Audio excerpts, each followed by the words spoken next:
E agora vamos para a última transformação, que é a transformação isovolumétrica, também chamada de isocórica. Tá aí, ó, nesse tipo de transformação, eu quero que você saiba que o volume não muda, o volume permanece constante.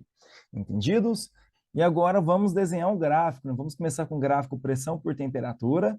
E a primeira coisa que a gente faz é o quê? Escrever a fórmula. Ó, PV igual a NRT.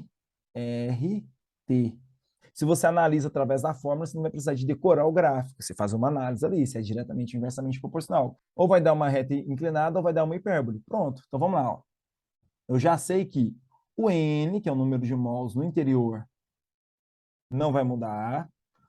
O R, que é a constante, também não vai mudar. E que quem não muda? O volume. Então, vou circular o volume também. Ó. Prontinho. Então, o volume também não muda. Aí, bom, então perceba que pressão e temperatura estão do lado de cima, tá vendo? Todos os dois do lado de cima. Então, é uma grandeza diretamente proporcional. Se é uma grandeza diretamente proporcional, se um aumenta, outro aumenta, então o gráfico pressão por temperatura vai ser uma reta inclinada. Ó, uma reta inclinada também. Tá aí, pronto. Ah, professor, como é que é um exemplo disso aí, na prática aí? Vamos lá, tá aqui do lado aqui, ó. Agora tem um membro fixo, aqui não pode mexer, porque o volume não pode aumentar nem diminuir. É uma transformação isovolumétrica, isocórica, nem isocórica também, isovolumétrica, não esquece não. Então, nesse caso aqui, ó, como o volume não muda, olha o que vai acontecer, ó, forneço calor, a temperatura aumenta. E ao aumentar a temperatura, aumenta a pressão também, que vai aumentar a agitação molecular, aumenta as colisões com a parede. Então é isso, viu? Como é que é de boa, né? Que é bem fácil de visualizar as transformações acontecendo. Aí como é que faria o gráfico pressão por volume? Uai, muito fácil, né? O volume pode variar? Não, não pode. Então, se o volume não pode variar, e não pode nem aumentar nem diminuir, a pressão pode. A pressão pode aumentar, diminuir. Pronto. Então vai ficar o quê? Uma reta vertical, o gráfico. Acabou. Viu que é de boa essa matéria? Não tem nada de surreal, nada de difícil, né? E vamos para uma aplicação também de transformação isovolumétrica. Ó, num pneu do seu carro tem o quê? Tem ar, correto? Tem ar lá. Aí, bom, e ele vai parecer, né, tá, aparentar estar tá cheio, mas às vezes não está cheio. Às vezes você vai precisar de calibrar os seus pneus. Né? E o que acontece? Quando você coloca ar aqui, o volume não aumenta, porque já está cheio já tem ar. Só que você consegue colocar mais ar ainda, né? E aí, consequentemente, aumenta a pressão. Só que o que eu quero falar para você é o seguinte, ó. Olha que aplicação muito boa para você aplicar no seu dia a dia. Quando você for calibrar um pneu, você não pode calibrar o pneu quente. Por exemplo, imagina que você faz uma viagem de uma cidade para outra. Aí você chegou, né, depois de rodar, sei lá, 200 quilômetros, você resolve passar num posto de gasolina e calibrar os pneus. Errado. Por que é errado?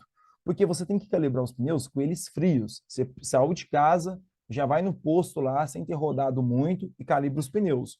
Porque se você calibra eles com os pneus quentes, olha o que acontece, ó. Vamos supor que você rodou muito. Então, ao rodar muito, o que vai acontecer? Ó? Por atrito, o seu pneu vai aquecer muito, por estar atritando ali com o chão. Vamos escrever isso aí, ó. Aí, meninos, ó. Coloquei aí, ó. Por atrito, nenhum pneu aqueceu muito, aumentando a sua temperatura. Assim, a pressão aumenta também, já que é diretamente proporcional, né? Pressão e temperatura, né? Tá aqui em cima aqui, ó. Pressão e temperatura diretamente proporcional. E aí, se você vai calibrar os pneus quentes, ele pode retirar ar, porque o calibrador vai achar que está com a pressão muito alta, ele retira ar. Aí depois, quando o seu pneu esfriar, ele vai acabar dando uma murchada. Isso não é interessante. Entendidos? Então é isso, então, né? Essa foi a parte teórica e vamos para a última questão aí agora, envolvendo essas transformações aí em conjunto com as fórmulas. Bora lá, ó. UFO-MGN, UFO é a Universidade Federal de Uberlândia, aqui no Triângulo Mineiro. O gráfico a seguir ilustra a pressão de um gás ideal em função do seu volume durante uma expansão isotérmica, de um estado inicial A até um estado final B. Das alternativas a seguir, aqui corretamente representa o volume final VB é. Então, eu quero saber esse volume VB aqui, ó. Então, perceba que a gente tem, né, uma transformação isotérmica. Você já sabe que na transformação isotérmica, a temperatura é constante. Então, se a temperatura é constante, a temperatura antes é igual à temperatura depois. Então, você já sabe disso. Né? Portanto, que vai dar uma hipérbole, igual está sendo mostrado aqui. Então, para a gente calcular o volume final aqui, basta a gente usar, né, aquela de comparação de gases. Não precisa ser aquela PV igual a nRT, porque não foi dado o número de mols, a gente não sabe a constante universal dos gases, não foi dado aqui para a gente. Então, é só usar aquela ali, ó, pivete 1 igual pivete 2. Em PVT1 é igual PVT2.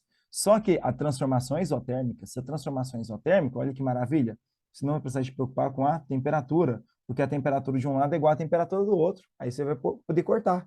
Então, essa é a sacada para fazer questões de gases. Ah, se fosse uma transformação isobárica, você poderia cortar o quê? As duas pressões. Se fosse uma transformação isovolumétrica, você poderia cortar os dois volumes. Entenderam a ideia? Então, agora é só olhar no gráfico, ver o que temos aí e substituir. Ó. Vou chamar aqui, ó, no ponto A, né? A pressão no ponto A é de 2 atm. Então, 2. E o volume que eu tenho aqui no ponto A, ó, é 600. Ah, beleza.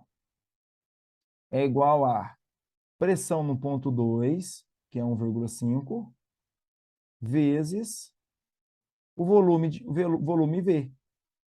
B, né? Que é o V2 é o VB. Pronto. Então é só fazer, ó, 2 vezes 600, né, dividido por 1,5, que vai dar 800 litros. Prontinho, resposta letra B. Acabou. Espero que tenham gostado desse capítulo de comportamento dos gases, né? Ele é bem pequeno, né? Não tem muita informação, não. E ele é incomum, né, com a química, né? É como você vê ele também na química, ok? E agora a gente vai, né, para a parte mais importante, uma parte que cai mais, aqui cai muito pouco no Enem, mas o que eu vou falar agora cai mais, que é termodinâmica. Te vejo na próxima aula. Até!